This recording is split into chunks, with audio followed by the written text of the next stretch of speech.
মুহররম মাস শুরু হলো। এ মাসের কি বিশেষ কোনো ফজিলত আছে? এ মাসের করণীয় বর্জনীয় সম্পর্কে জানাবেন। হিজরি নববর্ষ উদযাপনের শরীয়ত সম্মত পদ্ধতি কি? মুহররম মাসে আজকে প্রথম দিনটি গত হলো।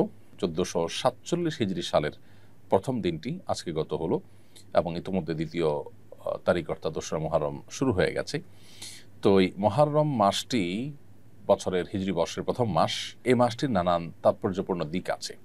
সবচেয়ে গুরুত্বপূর্ণ তাৎপর্যের দিক হলো যে এটি সম্মানিত 4 মাসের একটি এবং সম্মানিত 4 মাসের মধ্যে সবচেয়ে সম্মানিত মাস। বলতে পারি রমজানের পরে সবচেয়ে ফজিলতপূর্ণ মাস হলো এই মাসটি সম্মানিত মাস, যে মাসকে নবী সাল্লাল্লাহু আলাইহি ওয়াসাল্লাম শাহরুল্লাহ বা আল্লাহর মাস বলে আখ্যায়িত করেছেন। যদিও সব মাসই আল্লাহর, কিন্তু এটির বিশেষ মর্যাদা এটা প্রমাণ করে আল্লাহর মাস বলাতে নবী সাল্লাল্লাহু আলাইহি ওয়াসাল্লামের পক্ষ থেকে।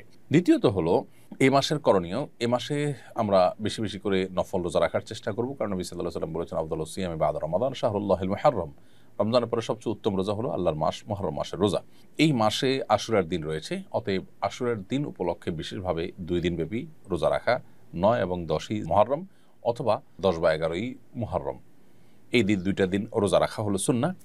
এবং সেই সাথে এই দিনে আল্লাহ রাব্বুল আলামিন পূর্বের বিভিন্ন জাতিকে আল্লাহ তাআলা তাদের তওবা কবুল করেছেন, অনেককে আল্লাহ তাআলা উদ্ধার করেছেন, যেমন নাকি মুসা আলাইহিস সালামের নেতৃত্বে বনী ইসরাঈলকে আল্লাহ তাআলা বিপদ থেকে উদ্ধার করেছেন। তো আরও অনেক ঘটনা এই দিনে ঘটেছে, সেই কারণে দিনটি নানা কারণে তাৎপর্যপূর্ণ, এই দিনটি রোজা রাখা।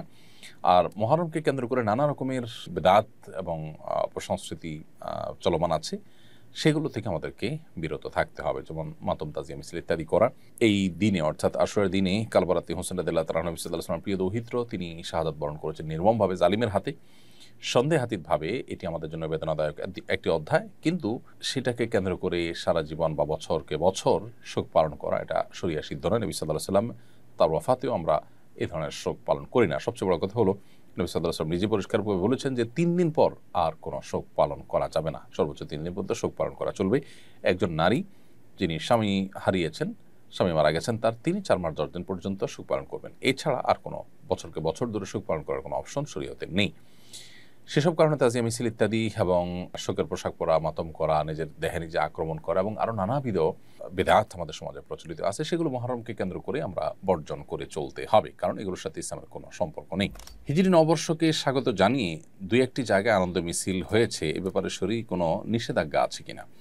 হিজরি নববর্ষকে স্বাগত জানিয়ে মিছিল করা এটা মূলত ইসলামিক কোনো কালচার না, এটা পাশ্চাত্য কালচার, যেটি মুসলমানরা ওদেরকে দেখে দেখে অনুকরণ করছে, যেটি দুর্ভাগ্যজনক। নবী করিম সাল্লাল্লাহু আলাইহি ওয়াসাল্লাম বলেছেন লা তাত্তাবিউন্না সুনানা মান কানা ক্বাবলাকুম শিবরান বিশিবরিন ওয়া দিরাআন বিযরাইন আও কামা ওয়ারাদা ফিল হাদিস। নবী সাল্লাল্লাহু আলাইহি ওয়াসাল্লাম বলেছেন, তোমরা তোমাদের পূর্ববর্তী জাতি যারা, তোমাদের পূর্বে যারা পৃথিবীতে এসেছে, তাদেরকে তোমরা অনুসরণ করবে একেবারে তারা 1 গজ হাঁটলে তোমরা সেই 1 গজ হাঁটবে, তারা 1 বিঘত পরে পা রাখলে তোমরা 1 বিঘত পরে পা রাখবে, অর্থাৎ তাদের পদাঙ্ক অনুসরণ করবে। তখন সাহাবা ইকরাম বলেছিলেন, হে আল্লাহর রাসূল, তারা কি ইহুদিরা? নবী সাল্লাল্লাহু আলাইহি ওয়াসাল্লাম বলছেন, হ্যাঁ, তারা ছাড়া কারা? তো এই যে ইহুদি নাসারারা, তাদের অনুকরণ করতে গিয়েই মূলত আজ নবী সাল্লাল্লাহু আলাইহি ওয়াসাল্লামের সেই ভবিষ্যদ্বাণীর বাস্তবায়ন আমরা দেখতে পাচ্ছি। সেটা করতে গিয়ে মূলত তারা যেরকম খ্রিস্টীয় নববর্ষকে উদযাপন করে, ঠিক একইভাবে আমরাও হিজরি নববর্ষকে উদযাপন করছি। হিজরি সনের গণনা শুরু হওয়ার পর থেকে সাহাবা ইকরাম, তাবিঈন, সোনার যুগের কোনো স্বর্ণ মানব কেউ এ জাতীয় আপনার নববর্ষকে উদযাপন করেনি। মুসলমান জীবনে, জাতীয় জীবনে 2টি ঈদকে উদযাপন করবে, এর বাইরে এসব বর্ষ বরণ বা বর্ষকেন্দ্রিক বর্ষের নববর্ষ কেন্দ্রিক যে উদযাপন আছে, এগুলো অগ্নিপূজক এবং পেগানদের থেকে, প্রকৃতি পূজারী থেকে এসেছে এবং সেটা এখন ধারণ করে আছে পৃথিবীতে ইহুদি খ্রিস্টানরা। দুর্ভাগ্যজনকভাবে মুসলমানরা সেদিকে পা বাড়িয়েছে, তাদের নিজস্ব কালচার এবং সংস্কৃতি যা আছে সেটা তারা অনেকে ভুলে গেছেন। এজন্য এটা বর্জন করা উচিত, এটা আমাদের সংস্কৃতির সাথে সাংঘর্ষিক। কোনো জাতি যখন অন্য জাতির সংস্কৃতির মধ্যে নিজেদেরকে বিলীন করে ফেলে, তখন তাদের অস্তিত্ব সংকটের মধ্যে পড়ে এবং হুমকির মধ্যে পড়ে, তাদের স্বকীয়তা হারিয়ে যায়। আমি 25 বছর বয়সী একজন যুবক, আমার পরিবার বারবার বিয়ের জন্য চাপ দিচ্ছে, কিন্তু আমি এখনও মানসিকভাবে প্রস্তুত নই এবং দিনদার কোনো পাত্রীর খোঁজও পাইনি। আমি চাই সময় নিয়ে সিদ্ধান্ত নিতে, কিন্তু এতে পরিবার আমার প্রতি বিরক্ত। আমি কি গুনাহগার হচ্ছি? এটা কি পিতামাতার অবাধ্যতা হিসাবে বিবেচিত হবে? যদি আপনি 25 বছর বয়সী যুবক হয়ে থাকেন, তাহলে বিবাহের যথেষ্ট বয়স আপনার হয়ে গেছে। এমত অবস্থায় আপনার চরিত্র হেফাজতের জন্য বিবাহ করাটাই হলো শরিয়ার নির্দেশনা। সেক্ষেত্রে আপনার পরিবার যখন বিবাহের জন্য আপনাকে চাপ দিচ্ছেন, তাহলে সেটা শরিয়ার চাহিদাকেই তারা বাস্তবায়ন করতে চাচ্ছেন, তাদের এই চাপ দেওয়াটা অযৌক্তিক নয়। এখন প্রশ্ন হলো যে আপনি এই মুহূর্তে বিবাহ করার জন্য শারীরিকভাবে প্রস্তুত কিনা। শরিয়াত দৃষ্টিকোণ থেকে মোহর এবং স্ত্রীর ডাল ভাত জোগাড় করার মতো অবস্থা থাকলেই আপনি বিবাহ করতে পারেন।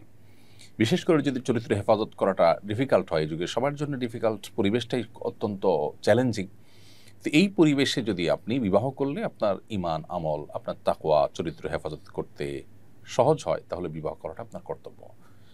একদিকে আপনি উপযুক্ত বয়স হয়েছে আপনার, দ্বিতীয়ত হলো বাবা মা নির্দেশ আছে, তৃতীয়ত হলো আপনার বিবাহের নিড আছে, এবং চতুর্থত হলো আপনার সামর্থ্য আছে। তাহলে আপনার তাদের এই নির্দেশনাকে ডিনাই করাটা অন্যায়। হ্যাঁ, আপনি যদি উপযুক্ত পাত্রী খোঁজার জন্য যৌক্তিক সময় নেন, যে 2 মাস, 4 মাস, 6 মাস, তাহলে সেক্ষেত্রে সেটা অন্যায় হিসেবে বিবেচিত হবে না, কারণ অপাত্রে উপযুক্ত ক্ষেত্রে আপনাকে বিবাহ করতে শরীয়ত নির্দেশ করে না। তবে অহেতুক আপনি মাসকে মাস, বছরকে বছর বিলম্ব করবেন, তথাকথিত পায়ে দাঁড়াবার নাম করে অনেক বেশি দেরি করবেন, এই সমস্ত বিষয়গুলো যদি আপনাকে বিবাহ বিলম্ব করতে উদ্বুদ্ধ করে, তাহলে সেটা হবে আপনার ভুল।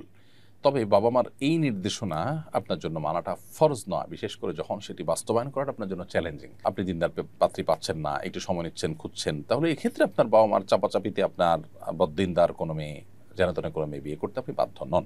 এটি হলো মৌলিক কথা। আমি আমার স্ত্রীকে দাওয়াতি কাজে সহযোগী বানাতে চাই, কিন্তু তিনি আগ্রহী নন। স্ত্রীকে দাওয়াতি কাজে সহযোগী করতে কিভাবে উদ্বুদ্ধ করা যেতে পারে? আপনার স্ত্রী যদি বই পড়তে পছন্দ করেন, তাহলে ভালো ভালো কিছু মোটিভেশনাল বই পড়াতে পারেন তাকে, যে বইগুলো তাকে দায়ী হওয়ার প্রতি আগ্রহী করে তুলবে।